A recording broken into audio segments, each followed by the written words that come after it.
Well, hello, welcome again to a reading of Odyssey, Book 4, and I got up to line 168. And so at this point, Peisistratos has been speaking to Menelaus and Helen on behalf of Telemachus, and now Menelaus replies. So yellow-haired Menelaus, blonde Menelaus, replying, said to him, "O Papoy," now this is very hard to translate this. It's something like, "My good sir," something like this. It's a hard expression. Exact meaning of it's not totally clear. It's something like, "My good sir." Amala, surely the son of a man who is dear. Now we get this uneros for andros in later Greek. It's a Homeric genitive here from aner, later becomes andros, and now in Homer it's aneros. For indeed, very much a son of a man who is very dear, Hiketh has come into Emondo, into my house, who, on account of me, emogesen, we've had that verb several times, has suffered many trials. Ethlus later on means contests as well, running contests and boxing contests and so on, but here it's got the sense of trials, I think. Kai min fa, now this is the first person from that fa, and so I said that him having come, so I said that when he arrived, now we get a future infinitive here, I would show kindness to him, ex okon, beyond all other Argives, beyond all others of the Argives. If, and the subject of the verb edoken is down the next line, I think, so if Zeus, Euryopa, broad-eyed Olympian Zeus, might grant, so if he granted there to be a noston, a return voyage, a return home, over the sea. Noin is a dative dual, so for the two of us in swift ships. So just to do that bit again, so if Olympian, broad-eyed Olympian Zeus might grant there to be a return home over the sea for the two of us in swift ships. Kai kehoi age nasa polin kaidomata etuxe. Nasa is a funny word here. It's connected with nio, to dwell, and only it's a transitive. It's meant to cause to dwell, or to create a place of dwelling, which here is a city. So he says, and I, and ke here, so I would have made a city as a dwelling, hoi for him, age in Argos, and I would have built houses from Tuco, agagon, leading, understand him, from Ithaca, along with all his possessions, and with his offspring, with his son. Now this is this personal adjective, and tekos here is taken as a third declension neuter, so this is the dative. So along with his son and all his people, all his host. And then we get a very strange thing, the next bit here. Mian polan ex alapaxas, hoi perimnai etausi, anasontai de emoi auto.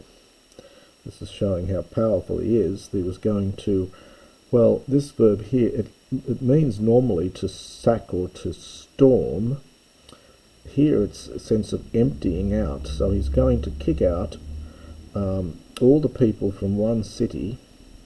So having stormed one city, and now the high is it's feminine, agreeing with this idea of Polin.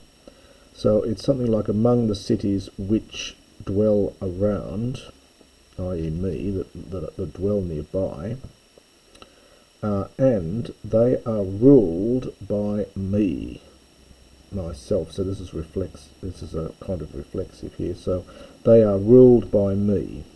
So it's a very odd little section here. So he says that if Odysseus had have gotten home, he was going to completely clear out one of the cities nearby him, and he was going to ensconce Odysseus and his family and his possessions in that house. Why? Because they are ruled by me, because he had the power to do so. Kai ketham enthadi iontes emis gometh. Now this is from Misgo, connected with mignumi. It's to have intercourse with, and it can be sexual, or here it's not, it's just social intercourse. So, and being here, thama is adverbial. Frequently, and there's a ket there, we would keep each other company. We would spend much time frequently with them being here. Udi ken hemeas allo di equinin filionti te pomeno te. And I think it's something like another thing would not separate from diakrino, would not have parted us. Filionte, these are duals, these are accusative duals here, showing kindness to one another and in taking our pleasure. So his idea was that he would set him up nearby and they would have lots of feasts and enjoy themselves. Prin gehoti de thanatoia mela nephos amphikalupsin. Until, in fact, the time when the black cloud of death, amphikalupsin, covered us over. So they were going to continue doing that as long as they lived. Allah, but Theos autos, the god himself, perchance, was likely, agasesthai is from agamai, to begrudge, tamen, these things. But the god himself, perchance, was likely to have begrudged us in respect of these things. The god who made that man alone, from the oios, that wretched man alone, to be nostimon, to be without a voyage home. Ho Sparta, and thus he spoke. And we've seen this expression before. Its desire for grief rose up for all of them. This is from Ornumi. So desire for grief rose up for all of them.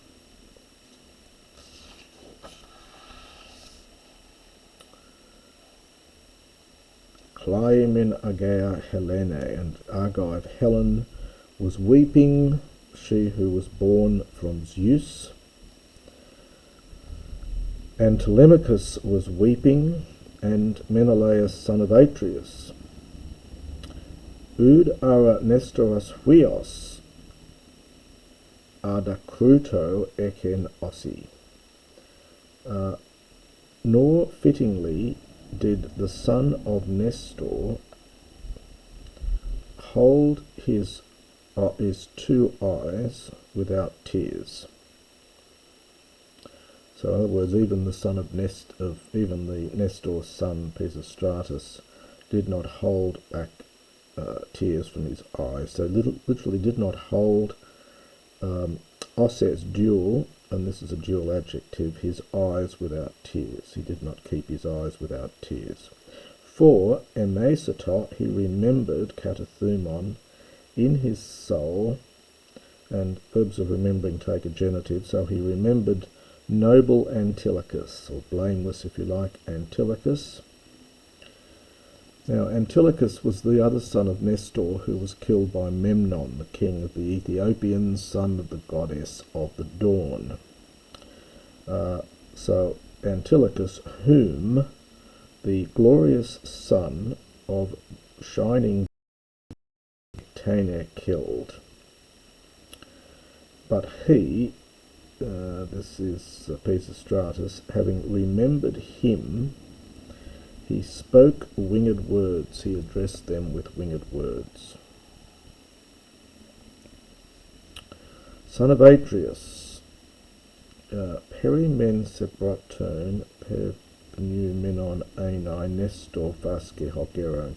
So the old man Nestor, this is a kai from the original kappa, and it's an imperfect of that verb fasco, and it's an iterative from fami, so he used to say. So the old man Nestor claimed, or used to speak, about you, or used to say regarding you, that you were the numenon, very thoughtful among mortals. Now again, the hot te, the epsilon's elided. When we, this is an optative here, so whenever we thought of you it's in our halls, really, it's it's in his halls. It's that personal adjective, it's got to be in the plural here, agreeing with Megaroisi, but it must mean, I think, in Nestor's halls. And we might ask, optative again, or we might inquire of one another. Kai nun atipu esti pithoion moi. Now, by the way, these lines 191 and following were regarded as unacceptable and deleted by Aristarchus. Peisistratos certainly is being very forthright in his speech here. He is a young man speaking to the king of Sparta, and some thought that this was just a bit too, he's a bit too bold here, but I'll just translate what's here. So, atipu estin, so if it is in any way possible, for that esti, notice the accent there, for existing. So if it is in any way possible, pithoio moi, this is an optative of wish, may you obey me. You can soften it a bit by saying, can you do me a favour? Uga ego get to pom odromenos metadorpios. Now metadorpios means it's supper time. It's an adjective agreeing with ego, so I being at supper time. I do not take any pleasure grieving when I'm at my supper, and the get in fact, but also, literally, there will be a newborn dawn. Now, you might take this in a positive sense, in other words, the sun will come up tomorrow, but it's more in the sense that there will be time for lamentation tomorrow, but not tonight while I'm having my dinner, please. So again, you can see it's quite forthright. So do me a favour, I do not take any pleasure lamenting while I'm having my dinner, but also literally newborn dawn, there will be a newborn dawn, understand, tomorrow, and we can lament then. Nemesomai ge men uden kleien hoske thane si broton kai pompon epispe. So nemesomai, I do not in any way, this is the get here, I do not indeed blame, or perhaps I do not object to weeping, and this is the uden, so I object to weeping not at all. So I do not object in any way to weep for whoever might perish among mortals and might meet with his fate. And tuto nu de geras hoien, but oh yeah, so it's almost like, in fact, this is the geras, this is the due, or the gift alone, so this is the only due for miserable mortals, and this is what follows. So this is the only due, the only geras, only prize for miserable mortals, kerasthai, to cut one's hair, and baleain, probably future here, and with the et here, and to be about to shed a tear from one's, or down one's cheeks. For my brother Tethnaken, he died. Nor in any way, understand, was he the kakistos, the most base or most cowardly of the Argives. Meles desu idmenai, this is an infinitive from oida, for you are likely to have known him. Well, of course he did, because he was there in Troy. Uga ego, but I did not, in fact, this is from Antao, I did not meet him, nor did I see him. Idon for Adon. They say Antilochos to have been peri-alone, beyond all others. Now notice the accent on peri here, so it's peri for perisos. So exceeding, now the theain is an infinitive from theo, which is like theo, to run, and it's that funny use of the infinitive here. Remember, the infinitive was originally an old dative, so he was excessively swift in running, and he was a maketan, a fighter. And that is the end of the speech of Peisistratos.